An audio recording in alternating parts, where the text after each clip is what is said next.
Hello and welcome, retailers and manufacturers, to day 4 of TP Ignite, our online educational series. My name is Ben Simpson, Managing Director for TMG Media. And today I'm super excited to introduce Sisters of the Leaf Part 2. Now, back in 2020, TP hosted a landmark Sisters of the Leaf panel, which put a spotlight on the importance, the role that women play in the cigar industry. Now, 2 years later, this panel is being revisited, and we're exploring the progress that women continue to make in cigar manufacturing and retail. Moderating today's session is Erica Arroyo, and most of you will know her from her hit podcast show, The Lounge Experience, the first female-based lifestyle and cigar podcast. Erica has a background in social media management, brand awareness, sales across multiple industries, and joining her today on the panel is Temi Bush, a partner at Emperor Cigars LLC, Riley Clark, General Manager of Sure Thing Cigars, and Janelle Lamar, Co-founder and Director of Marketing at the Atlanta Cigar Company. We're going to go live right now before we kick off with Erica. Erica, thank you for joining us. We're super excited for this session. How are you today? I'm doing well, Ben. I'm so excited about today. Thank you. I'm And dreaming so are about we. it. It's great. You know, this has been, we've been looking forward to this one a week now. Many of our people watching today will know you from your podcast, The Lounge Experience. Great show, by the way. I loved your most recent one with Sanj and his 30th anniversary. I don't know how Sanj does it, but he manages to get everywhere. Everywhere. Great guy. Got a great smoke shop up where he does his business. So I know you've interviewed so many different people, so many different women in the industry. You've got your own podcast. What would you say is the number one concern as a woman or a female working in the cigar industry? Number one concern. Yes. I think the number one concern is that the industry is still behind, right? With a lot of things. And we can go across the board, and that could be like another day conversation, our next panel There conversation. you go. But I think that's the biggest concern that I've taken as a whole, and from a lot of women and men as well. It's just, why are we so behind? And I think with panels like this, it brings awareness to what we can do as a community to change that. And it Right. starts small, and then it just eventually it'll trickle, and I think things will change eventually. It's just patient. We just have to be patient right now. Right. Great answer. We're looking forward to your session. Without further ado, I'm going to hand it over to you, Erica, and introduce your members of the panel today, and we'll speak soon. Thanks, Ben. All right. I'm excited about today. Well, first off, I want to say a big thank you to Tobacco Business, Tobacco Plus Expo, you all. This panel was a huge success back in 2019, 2020? 20. I don't even know what year it is right now. And I'm really excited to, right? I don't know what year it is. But I am so excited to be here with Janelle, Temi, and Riley. You all, when I saw your names, I was like, yes, this is going to be a really great conversation. And you guys can give a lot of insight on different avenues. I know we've heard stories on the manufacturing side, the retail side, but you all have like hands-on. And it's, I think, coming from you all, these questions will mean so much more. The answers will mean so much more. So thank you all. And without further ado, how about we get into it? I'm ready. Yes. Are you all ready? Yes, let's do it. All right, cool. All right, so what we're going to do is we're going to start with the manufacturing side. Riley, if you want to jump in after Temi and Janelle, please be sure to add whatever you want or whatever you think you need to let us know. Okay. So Janelle and Temi, how about we start off with, what are some things you wish the culture would understand more about being a manufacturer? Janelle, do you want to start with that? Yeah, sure, I can do that. First, I also want to say thank you to TPE, Tobacco Business Magazine, Antoine Reed. Thank you so much for inviting me to be a part of this session. Thank you, Erica, for moderating for us. It's Yes. definitely an honor to be alongside of these two amazing women. So in terms of your question,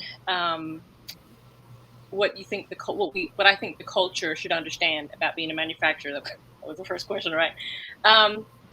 I think for the customer side, I think it's the intricacies of the process. That process from seed to smoke, it's long, it's tedious, it's intricate. Yes. ATL Cigars, we're committed to doing our best at monitoring our manufacturing process. Erica, I know that you've talked about industry shortcuts of reducing fermentation time, and the producers that we work with, they are also committed to multi-stage fermentation processes. We cultivate our relationships with our factories. We visit them. We do spot checks, spot smokes, just to make sure that those types of things are happening. Recently we visited Luciano Morales of Ace Prime Tabacalera Pachado. He blends our magic line for us. He's a wealth of knowledge, has amazing experience, and he let us know that they actually draw test every single cigar that they produce for us. So yeah, the question of what we want people to understand is just how intricate the process is. No, that makes total sense. And I think a lot of people miss that. It's just, okay, I'm going into a humidor, I'm grabbing a cigar and I'm going to light it up and I'm going to smoke it, but they don't realize what the steps are. And I Yes. think, talking about this, it's very, we need to talk more about this, right? It's how many days does it take from that little seed to grow all the way? Or, at least you guys are going there and checking. I mean, I know it's been limited because of the whole restrictions part and stuff like that, going around the world, but those little things, yes, we hear them, but to see that you guys actually do it, both you and Timmy do it, we see you all going, and I think that's the special part too. So Timmy, what do you have anything to add to that as well? Oh, yes. First of all, as Janelle said, we just thank TPE for being here. I'm gracious that I was invited, and I adore you, Erica and Janelle and Riley. So I'm glad to be a part of the panel and just love being a part of the group. But one thing I would note is Janelle was so right. And I just want to echo everything she said, because it is an integral process. However, there's also that whole manufacturing supply chain, that whole side that people don't realize. Everything from, like Janelle said, your factory partnership relationship, and understanding what they're doing, understanding the production model, and how much time it takes from start to finish, understanding quality control, as she mentioned, logistics, import, export, so many things, and pandemics like we've had affect every aspect of that whole supply chain model. And it's just, and when people see the label, they think, oh, look, it's a cute label, let me just get that. It's more than a label. It's way more than a label. It's all the things that go into that cigar before and after the label, because the label is just the pretty on the egg, right?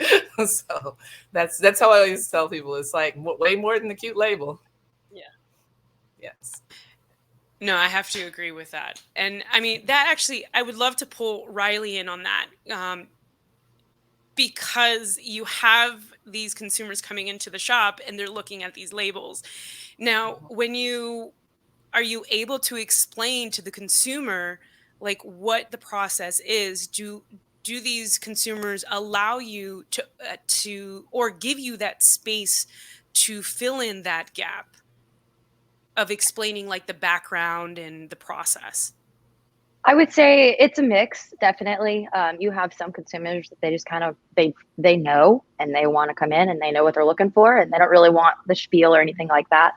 At Sure Thing Cigars, we try to do a very good job of placing it there and not really giving them the option to not be open to it.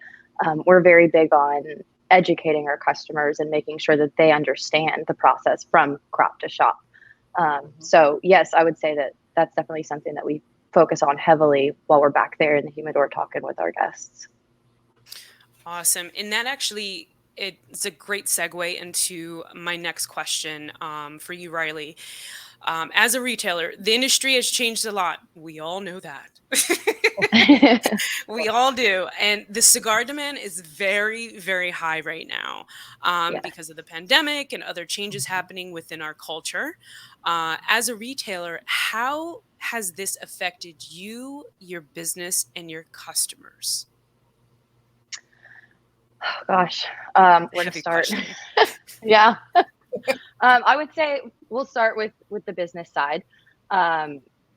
Obviously, as you mentioned, with the supply chain and things like that, like there's a lot of challenges around receiving the products, when you want them, how you want them, things like that.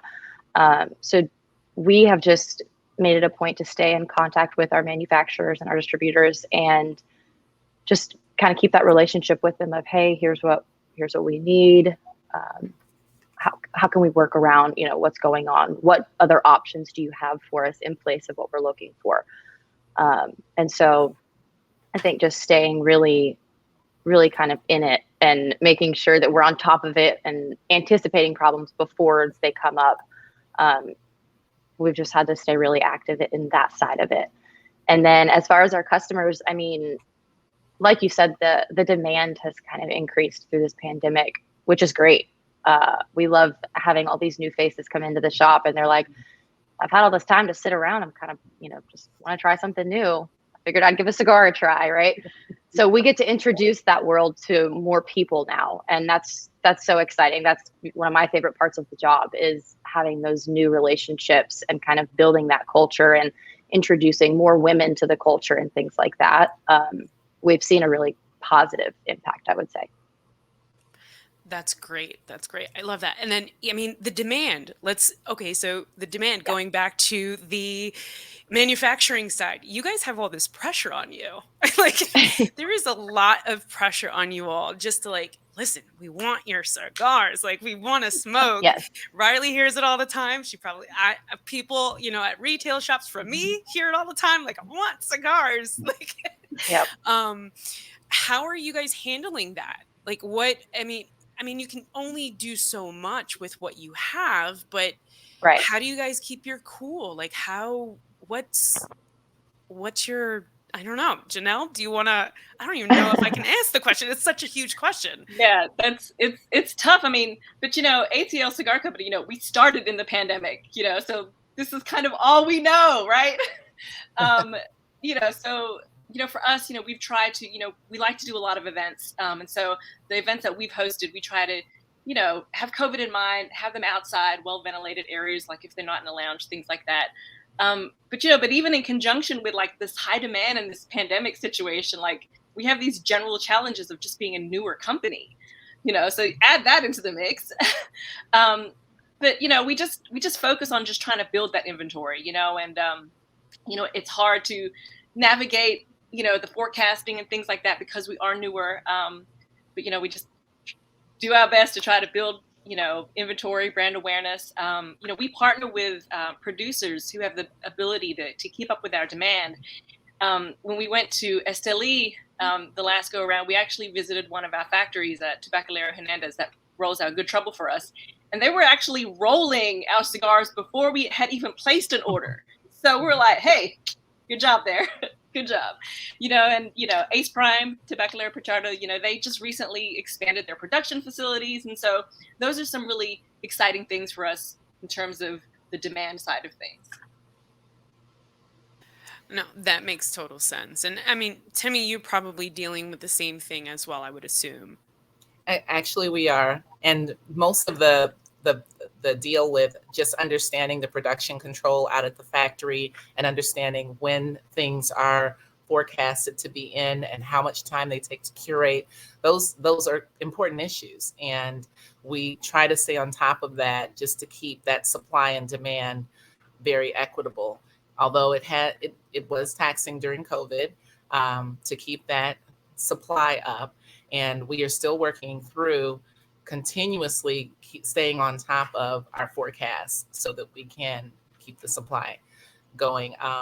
From Riley's perspective, the retailers are actually very good partners for us because they can say, hey, this is happening at this point in time, and we need this much during this time of the month, or things of that nature. And we feel the retailers have been really good partners with us during the past 22 months of the challenging COVID pandemic that we had, that we're still living through, actually. Yes.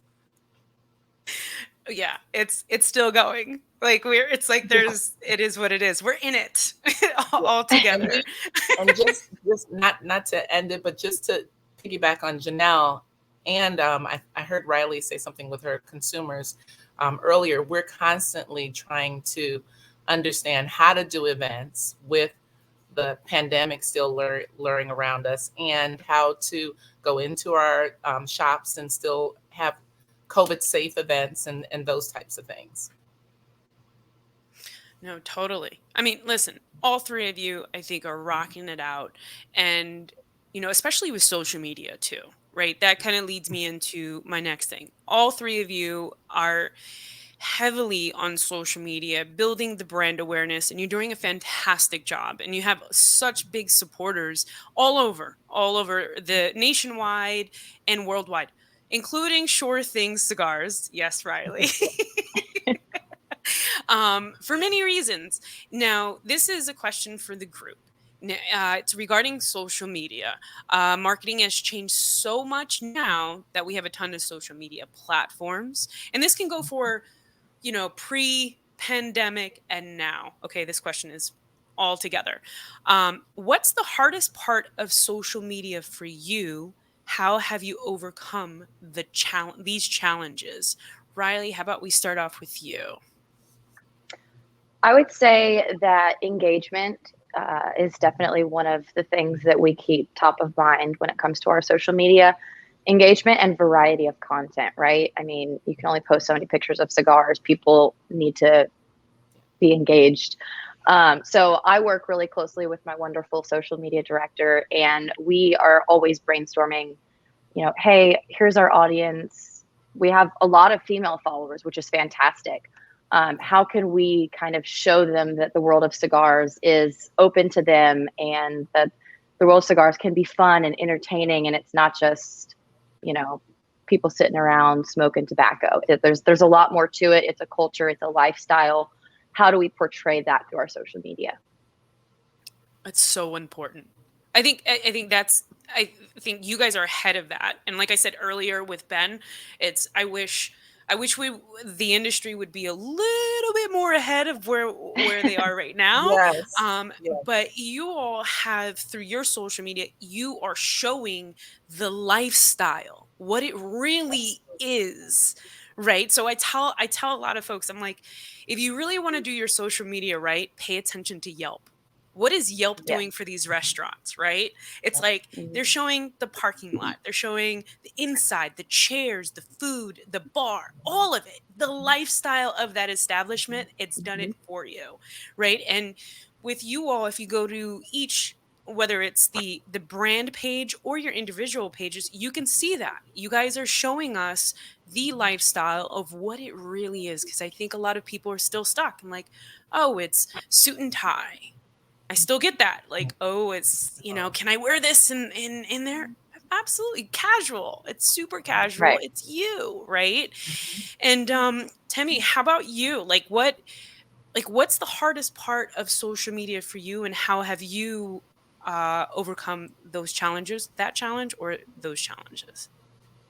I think the hardest part for even Emperor's Cut is just staying up on current events. We are a community-based company, so we want to always stay very connected to the community. We think of our cigars as a lifestyle, but a lifestyle for the regular person, the everyday person. And in that, showing that it's a very relaxing everyday adventure that you can have without zip lining, that type of thing. People think of adventure and they think of something extreme, and it can be as simple as selecting your next best cigar.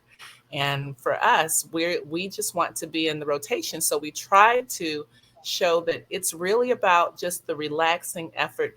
And as you saw, Janelle, the Braves, they smoke the cigar at the end, right? So it's really about just taking it in your everyday activity and bringing it in and enjoying it. For me, I know growing up, it was about community. Cigars were really about people coming together, and whatever activity you engage in the day, it was about that community. And in Panama, that was a gathering. It was that whole gathering of the community. And just showing that, I think, has been, it's taxing and it's challenging because there's so many modes of social media now. So showing it on every mode has been challenging, and staying current with that, but also just connecting with the community. Totally agree. It's so much work. It's like it's a 2-person job. It really is. Yeah. Yes. It's like 24/7. Somebody and daytime, nighttime. That's it. That's what you need. Janelle, Yeah, do you want to and add it is anything? still 24. So. Right? Exactly. Janelle, do you want to add anything to that? Yeah, sure, I can add. I mean, Riley and Tammy, you two really nailed it on the head there. Those are definitely, key points. For me, I'd like to talk about it in like the idea of the balance of the aesthetic. So, aesthetic is important to me. In my former life, I was a wedding and events planner, Tammy. Oh. And so, like experiences, the Yes. aesthetic, those types of things are important to me. I try my best to bring those into our social media, for ATL Cigar Company. One of the challenges is like that idea of like, like Riley said, there's only so many cigar pics that you can, show. But then also like balancing that idea of like, hey, this is the event that we're having, or like, hey, here's a new review, or here's a new retailer location that we're at, like balancing the overall look of your social media. I think Instagram is our largest platform that we use. And, so that's like a battle that I have with myself, and, trying to make that balance. Cause it's easy to put up those like, the sexy, trending pictures. It's easy to get those likes. I can get those likes if I want to, if we want to. But, like you said, Tammy, like the idea of community, that's one of our like foundational tenets of ATL Cigar Company. And overcoming those social media battles is forging our own path. Using storytelling, being community focused, reposting pictures of people enjoying themselves, at Sure Thing Cigars with an ATL cigar, combining all of those things together to show, like you said, Tammy, this is an enjoyable lifestyle. This is a life Absolutely. that all men and women can enjoy and be a part of. It's not, like you said, Erica, it's not just suit and ties and fedoras and, That's right. stiletto heels. While I love me a good stiletto, jeans and a t-shirt for me. I love it. It really is. I couldn't believe like when I think it was last week, somebody had asked me, a friend of mine, were like, oh, what should I wear? Do I need to dress up? I'm like, what? This is a thing? Like, this is still a thing. It's crazy. But no, it's not. But with your help and what you all are doing, you're showing that it's not really all about that. I don't think it's ever been like that before. Like, it's not that one look ever. I don't think so. I don't know. But that actually, I want to talk about this because I know you said stilettos and so forth, Janelle. This is a good segue into my next question. This is a question for like the group, and Riley, we can start off with you. Okay. What steps and measures do you think women should take? Think women should take image-wise and communication-wise to get the right message across through social media, magazines, and other media platforms about the role of women in the cigar culture? I know that's a big question. I think we're going to be talking about this for a minute. I think the most important thing that women should do is you belong there and you need to act like it, right? We're intimidated a little bit to be a woman in a male-dominated industry. but that's so awesome. That's so amazing, right? So I think the first step that we need to take is we need to own it. We need to have the confidence. Here I am. This is what I do. This is what I provide, and that's what I'm here for. So communication wise, I would say just being open, being open with kind of who you are and being proud of that and owning it. Image wise, stilettos are nice. It's always nice to kind of dress it up a little bit. So I would say present yourself the way you want to be seen. There's no expectation here of we have to be dressed up in this certain way or looking this certain way or anything like that. Like, we're all beautiful women who love cigars, and that's that. So we just need to kind of own that and make sure that's what we're presenting to the world. Totally agree. Temmie, I know you wanted to jump in real quick. With Riley, you were there. You're like, yeah, Riley, yes. You want to add to this? Everything Riley said was so on point, and it's one of those things that you just want to let people know. When we walk in, we belong here. I mean, we're 90% of almost 80 to 90% of the employment in most of the factories. We touch the cigar so many times as women. We should be able to enjoy it right alongside, own it, enjoy it right alongside everyone else without feeling some type of intimidation or not self-assured or something like that. I think that we are at the table. We are the table now. And it's important for us to know that and to see other women in the industry who have the knowledge, the know-how, and are educating us on a regular basis so that we can feel more confident when we walk into the environments and partake in the same craft. I think it's just important. And yeah, the stilettos help every now and then, Janelle. No, and I did need your wedding expertise. I can't believe it. How did I let that slip? What do you think, Janelle? I think it's a complex question. And like Riley said, it's just tough for women in this male-dominated industry. I think that it's treated as an either-or situation. Either you're hypersexualized, it's the cigar is an accessory, it's a phallic symbol, it's all about the show, or you're not a sex symbol. You're just good for what you know and your experience. But hey, Playboy, we're not an either-or. We can be both. So sure, women have to take ownership of their sexuality, right, and know that there is some level of invitation when there's some kind of like sexualized post. But that's the nature of sex, right? Like there's that trying to attract, but that doesn't mean that that's all they're good for. Right. And on the flip side, if they're presenting a review or presenting knowledge, it doesn't mean that they're not a desirable or sexual person. And there are plenty of women already doing this within the industry, right? Yeah. So you have Delicia, the cigar vixen. She's one of the most leading female reviewers. She has an amazing palette. She's well respected in the community, and she's got a calendar because she's smoking hot, right? She's gained her respect. She's been part of paving that way for us. I mean, Temmie, when you hang out with her in person and you see her Instagram, and she's professional, she's classy, she's sassy, she's sensual, she's beautiful, and she's the co-owner of a successful cigar company, Riley. She's attractive. Her posts are not hypersexualized, but there's a reason why she's in this room. There's a reason why she's, like we said, at the table and on this show. The key word for me about this is intention. To answer the question, Eric, what is the intention of the post? Your intention will help, to speak to the right message. What even is the right message? In terms of like the steps and measures that women can take. Be thoughtful in your messaging.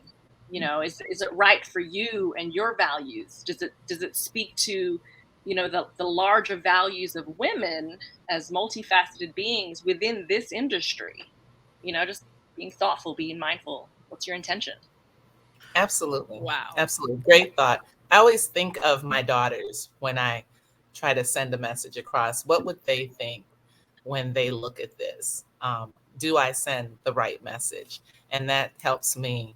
And I would say that to everyone, you know, whether you have daughters or not, just think of the women community, like you said, Janelle, as a whole, and you would make the best decision for women as a whole. Yeah. And then even on that side, Tammy, right? Like the idea of like teaching our men, right? Like I have boys. I don't have daughters. I have boys. I'm a boy mom. You know, they're 10, but you know, the things that I do now to raise them is like to understand like men and women are an equal playing field, right? So there might be a few differences. Like, okay, you know, daddy is definitely stronger than mommy, but like we are both at the table together. That's correct.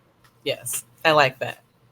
I like that a lot because I think what are your intentions? Like, what's your message that you want to get across? And to each his own for everybody. Yeah. But I think a lot of some messages are kind of, they don't need to be bigger than what they are, but they are because the community sees it in a certain way. But it's crazy how we still, like, this is a conversation that always happens. Like it's always brought up still to this day. It's like every single day we were asked this question. I mean, Riley, you probably hear it more than all of us here, like, in the lounge and stuff. But I think you guys hit it right on the head. I mean, as far as challenge wise, I mean, you all really, there's no challenge for anybody, I don't think. I mean, we're all doing what we're doing. Our messages are so different, right? And all we want to do is show the community what we're experiencing, and like you said, Janelle, like what's the environment, and like you want to give a great experience, and how are you going to project that on social media or even in a magazine? Right? It's a lot of the ads are a little bit different now. You kind of see there is some sort of a shift happening, a very small shift. I think a lot of people, and tobacco business is doing that. And you see that more and more in tobacco business. I think when they came in and really started to change, and Antoine started to do a lot of different stories and photos and just lifestyle articles. I think it's fantastic to see what we all are doing as a whole, and I'm very happy to see, like, you know, there's no right or wrong. I mean, it is what it is. You know, our message is our message. So yes. And I'm sorry, I don't wear the stilettos, but I commend you guys. Like, it's completely dynamic. We're all different in our own way, but we all bring something to the table, right? Absolutely. Okay, so I've got this question, and I put this in I wanted to ask you all, because I continue to get this question all the time. But so there are new cigar smokers coming into the industry, and there've been, I mean, you could say a new cigar smoker was, you know, they've been smoking for 2 years. I mean, they call themselves new, but I think they're, you know, new cigar smokers. You've been smoking less than a year. I think you're still getting into it. You're just getting into it. So what are some questions to ask new cigar smokers to help them find a cigar they may like to smoke? Because I had a few retail shops that have asked me, like, hey, there are new people coming into my shop. I'm sure, Riley, you could probably start off with this question. But what are some questions, Erica, like I should ask these folks that are coming in, because their palates are so different? It's like the craft beer effect. They don't want just like, that's the cigar, I saw it in a magazine. No. I want something to taste like this or this or this. So what are some questions you ask these cigar smokers coming into your shop that help you give them a great experience? So there are two main questions that I really like to lead off with. The first I always ask is, what are you doing while you're smoking? Are you going to be outside? Are you going to be inside? You know, what setting are you going to be in? Who are you going to be around? How long do you want it to last? That kind of thing. That's always the first question I ask, just so I can get a feel of the night that they're going to have. And then like you said, their palates are ever changing. So I like to just kind of get to know everyone's palate. What do you like to drink? Not when smoking cigars, nothing like that. Just tell me what's your drink of choice. what's your favorite dessert, those kinds of things. And then I can learn a little, okay, they like it salty. They like a little, a little salty, a little sweet, whatever. And just kind of using my education mixed with the answers they've given me on the flavor experiences they like in other things, drinks, desserts, whatever, and marrying the two and kind of using that to come up with the perfect suggestion for them. Yeah, because it's no longer what's the wrapper binder filler. I don't think anybody's Right. asking this question anymore. It's all about flavor profile. So if you can Right. hit those questions the right way, then I think you're going to give them a great experience.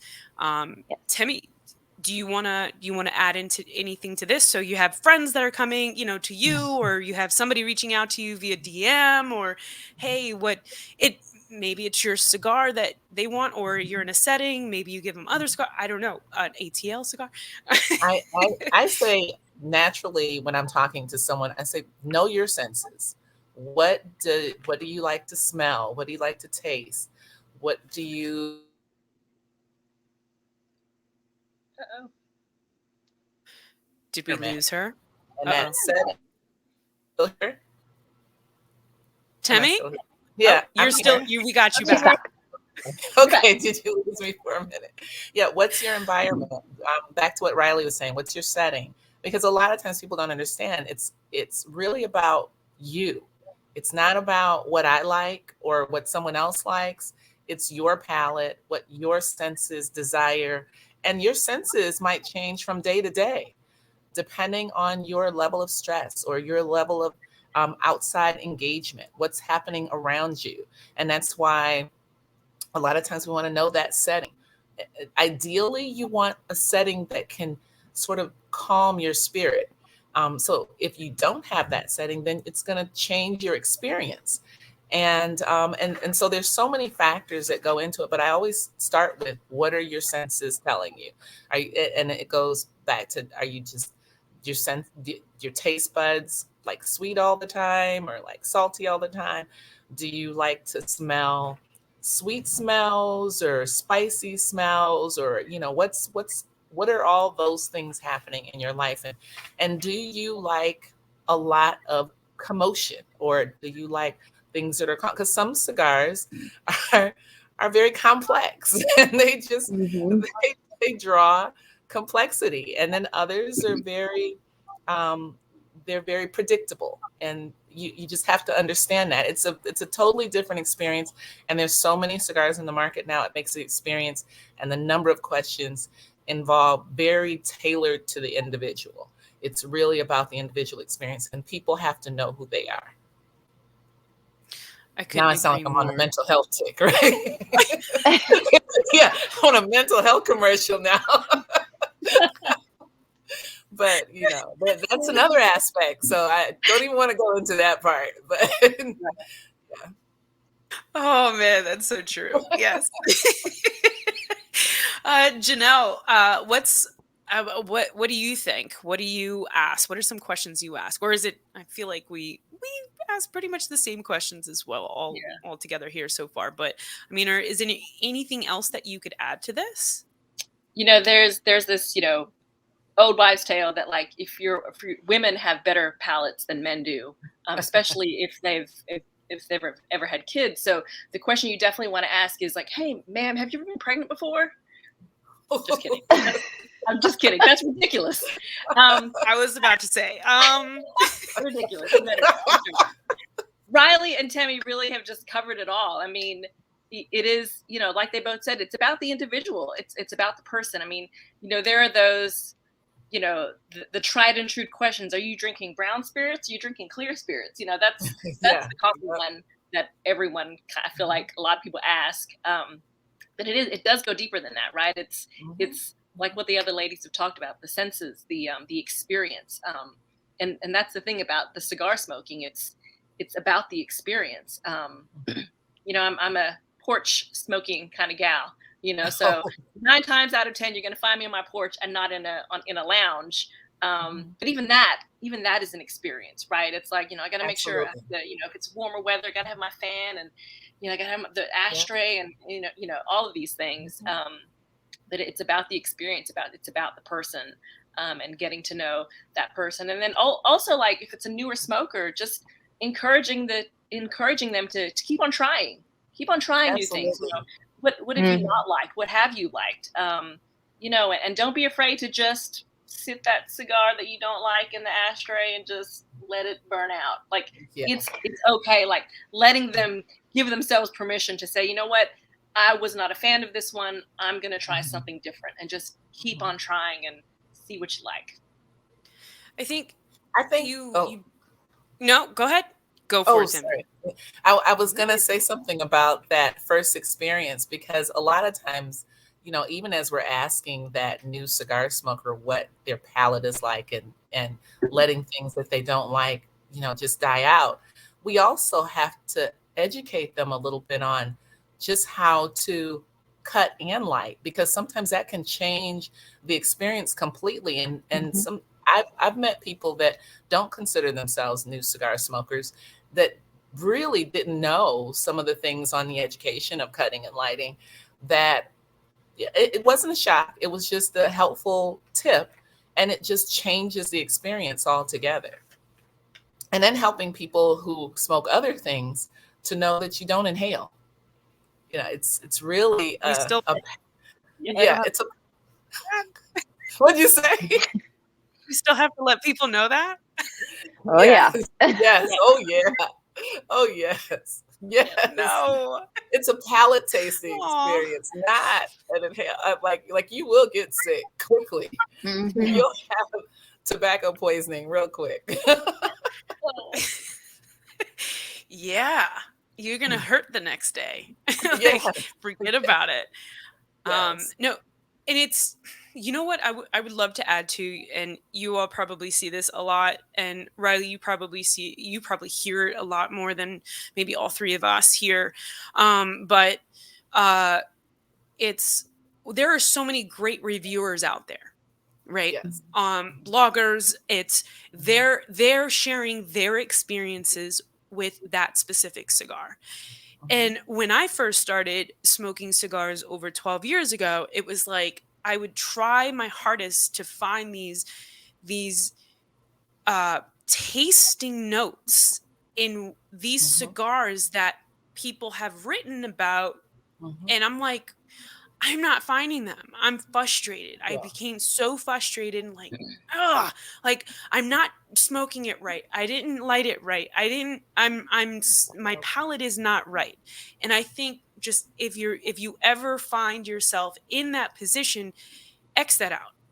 Just make a note that these wonderful bloggers that are out there and share their experiences with us, that's their experience. So if they're tasting some notes that you may not get in that same cigar, that's fine, because everybody's palate is different. Absolutely. And just another reminder, right? Because I mean, how many times have we had friends that have smoked cigars like, I don't taste what you're tasting in your cigar, like what? I'm not smoking mine. Is this right?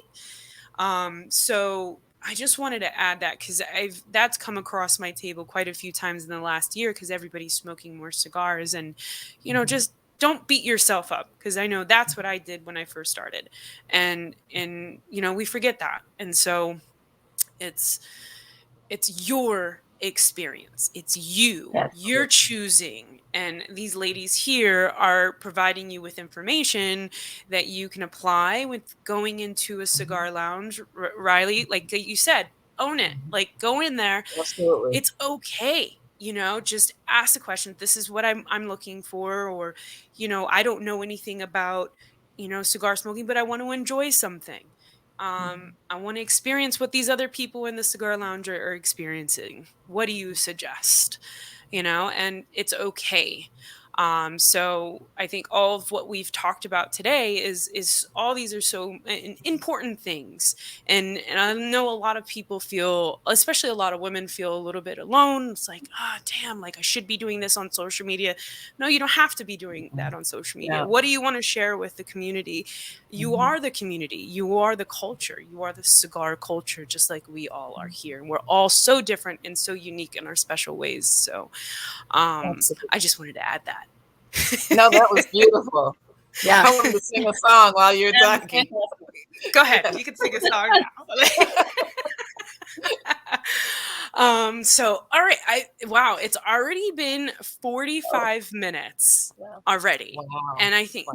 yeah. So I know Antoine said that they're going to come on and ask us questions. I know we're streaming live on a couple platforms right now. And there he is, Mr. Antoine Yes. Reed. Hi. Hello, everybody. Yeah. Hello. First of all, I want to say how great this panel has been. It was very important for us to do this panel because women don't always have the opportunity to speak on a professional level in the cigar industry for some reason. It's 2022, and we still have a lot of issues to work through for that equal representation, I would say. So I want to thank you all for taking part today and congratulate you all for taking part, because I think based on the comments that we saw coming through Facebook that a lot of people really appreciated you all taking part and really took apart what you all had to say. Thank you, Antoine. Without Thank you, we you. wouldn't have the opportunity. you. So thank you. Thank you for giving us the opportunity. We appreciate it. Oh, no problem. One of the questions that I wanted to kind of discuss here at the end was, where do we go from here? Because I always think, you all talked about intent, which is my favorite. Anybody who's ever seen me interview people live, I always talk about the intent factor, because Oprah always says that's the most important part of the interview. What do they want out of the interview? What do you want out of the story? What do you want out of the coverage? So the intent part is so important. So I think the intent for us here was to really home in a message about women in business in the cigar industry. So where do we go from here? How do we get beyond some of the obstacles that you all have touched on? And I just wrote down a couple of notes that you all have touched on, like the whole trend of the pictures online that are all, sex driven. Or, sometimes if you're in a room, and maybe this has come from other conversations that I've had, but if you're a woman and you're in a room with a bunch of men, sometimes the conversation is directed around you, even though you might be part, like Timmy and Janelle, you're part of you're a manufacturer, you're part of the business, and they might look towards the male in the group and direct all the questions to them, and you have to kind of snap your fingers and say, I'm right here. So how do we move beyond the stereotypes that kind of came in, I guess, during the 1990s when the industry was really kind of coming together in the US, and get us here to 2022? Because and I think I told this to Erica, but just a couple of weeks ago, I was scrolling on Instagram or Facebook, and it was still that old school mentality of the half naked woman, with a cigar, and it was all these men, objectifying the woman. It wasn't anything about the cigar. It was just like, that's, in their mind, that's the role that women have in the cigar industry. It's kind of a prop, a sex object. Yet we don't see men being treated in the same way. So I'm just curious to you all, each of you, even starting with Erica, how do we move forward? How do we make women front and center in the industry and really strengthen their position in businesses? I think that's a great question. I think a lot of people, and I'm going to be very honest here, but a lot of people don't realize a lot of women in the industry are kind of going against each other as well. It's a very unique, it's very interesting to watch, right? We are the community, but it's like this weird, I don't know, yeah, you guys are doing this, but there's a lot of weirdness going on behind scenes with women in the industry and just the culture alone. You could be doing the most fantastic thing in the world, and you're booming, and you have a cigar line. You're running a retail shop. But then a lot of women are just, it's not really supportive of each other, that what you would think, right? So that whole, I think it has a lot to do with just maybe that sex symbol up front and center from many moons ago that might have worked. Yes, it brings brand awareness, but that's maybe not awareness that should be brought to a brand anymore. So it's people are seeing things a little bit differently, and I think as a whole, I think we should be a little bit more open and understand, like I said earlier, everybody's message is different and they're in their lane.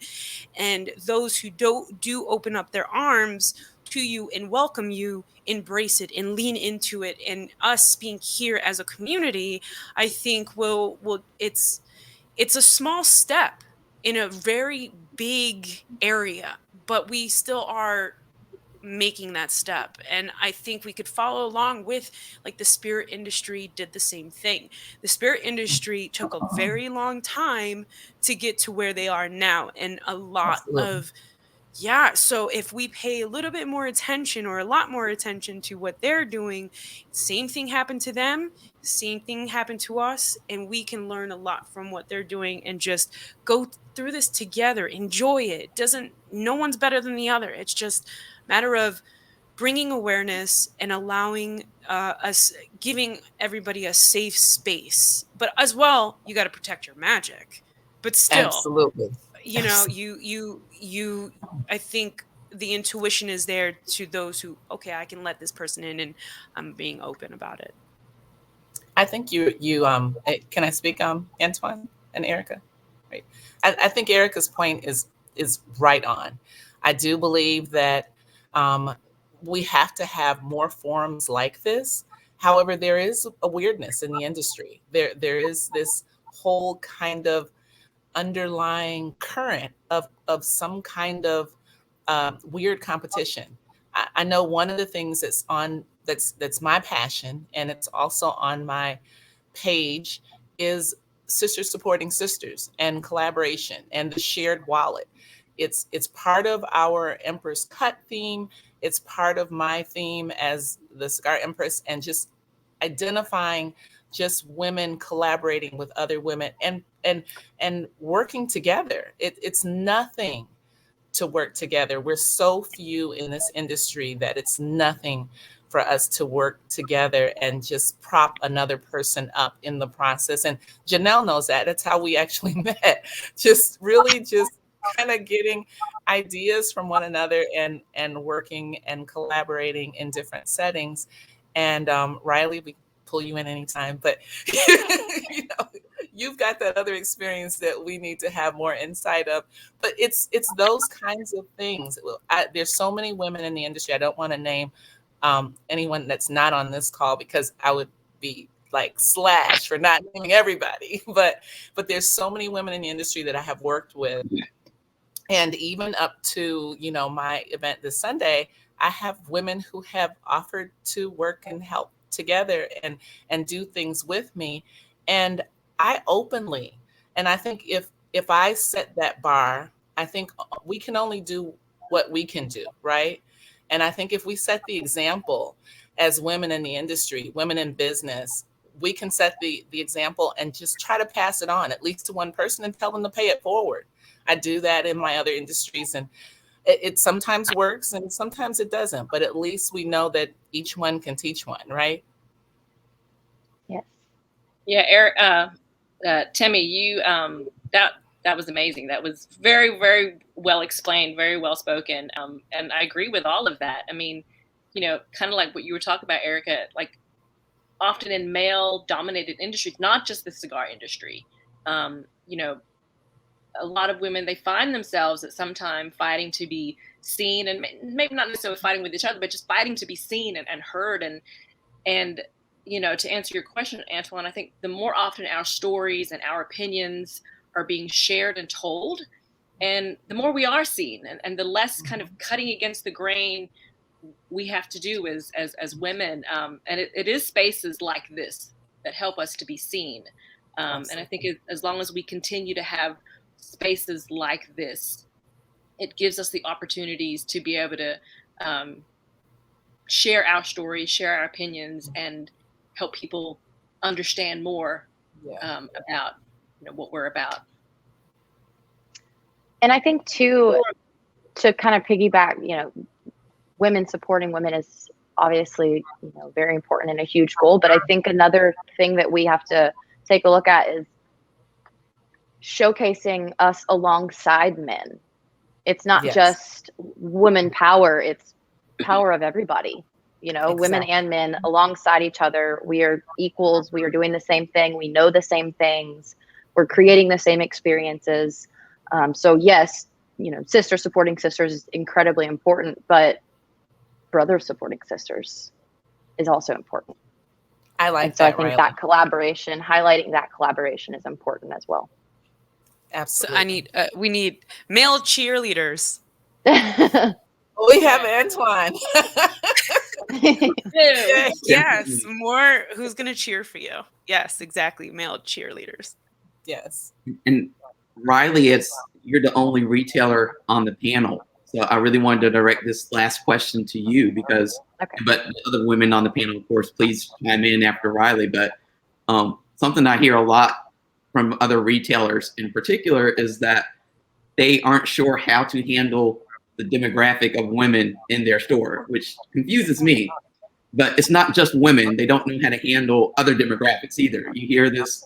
They say sometimes, I don't know how to handle black smokers in my store. I don't know how to handle, younger smokers. I don't know how to handle the older smokers. There's so many demographics that it's always confusing to me. So specifically about women, and as a retailer who does this day after day, how should retailers, and I think I know the answer to this, but I'm going to see what you have to say, but how should retailers handle women in their cigar or tobacco stores in general? So I try very hard to remove the demographic. Be aware of it, but remove it, right? Personally, I have gone into several cigar shops and into humidors, and they're like, oh, we want to get you a girly cigar. Let's get you a flavored, right off the bat, let's get you a flavored cigar. And every now and then, I don't mind a flavored cigar, but that's not what I like to smoke. You know what I mean? So I think just kind of removing that demographic, not making any assumptions. I always am, like, women specifically, I make sure I ask, do you want something on the lighter side? Do you want something flavored, or would you prefer a traditional cigar? Just make no assumptions, right? That's the most important thing, I think, is just making no assumptions about their preference. I think that's a powerful statement right there. I make no assumptions when I'm talking to anyone, when I'm speaking among my team, or I ask questions, and I want questions asked of me. I don't want people to make assumptions of me, and I don't want to make assumptions of anyone else. I take down all the stereotypical barriers and just look at the person for who they are and the questions that they're responding to, that are very very basic to my passion for cigars. So I'm going to center the questions around cigars, whether they're male, female, old, young, whatever, what have you. I'm going to base it on my passion and my experience.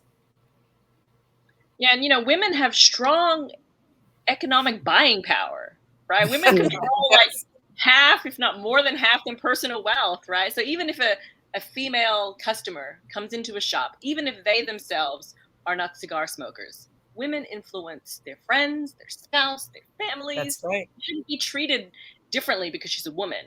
How about she's a human? Treat her with dignity and respect, and she's going to open her pocketbook to you, right? She's going to spend money with you, right? So. Yes.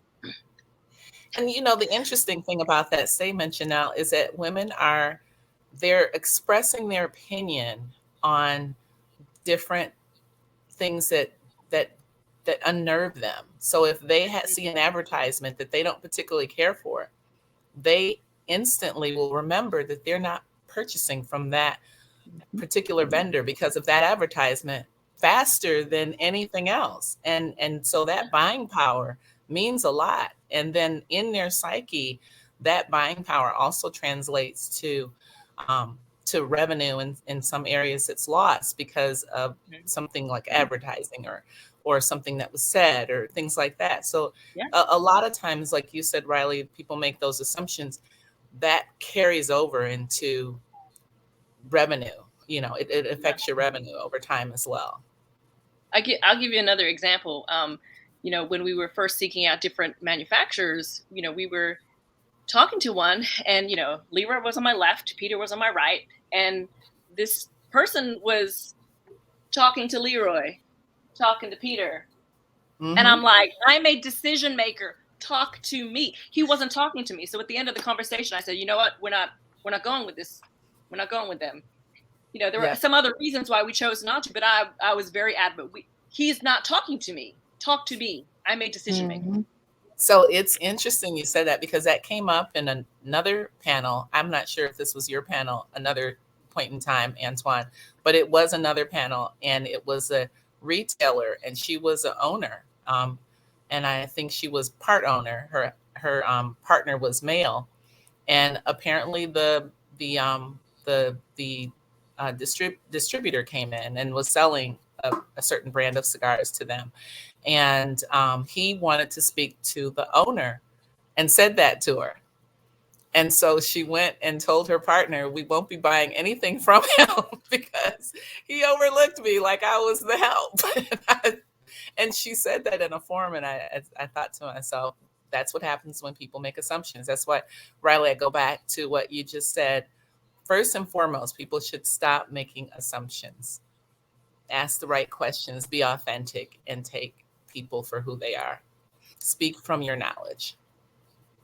Yeah, it's unfortunate that we can't remember what forum that was said on, because it's such a common story.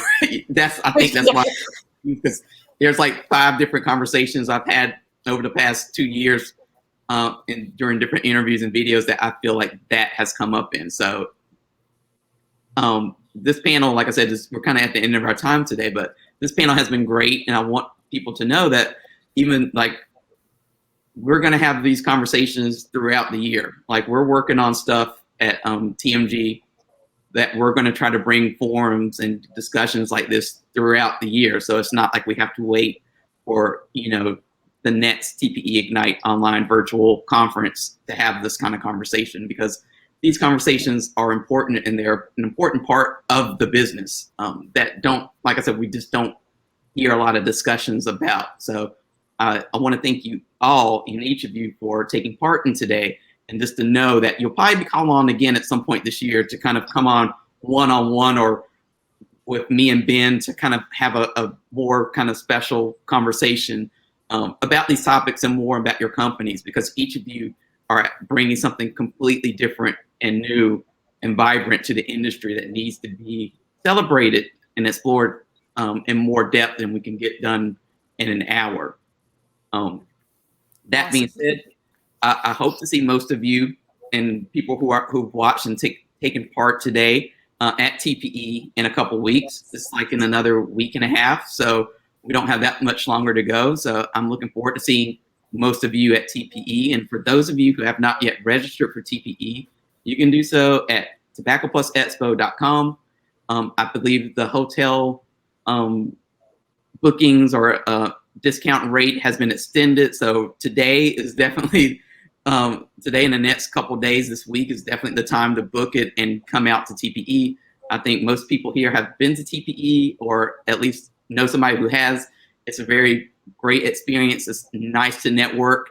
You get to see how diverse the industry really is, which is probably the best part, and just meet new people. So it's definitely a great way to start off 2022.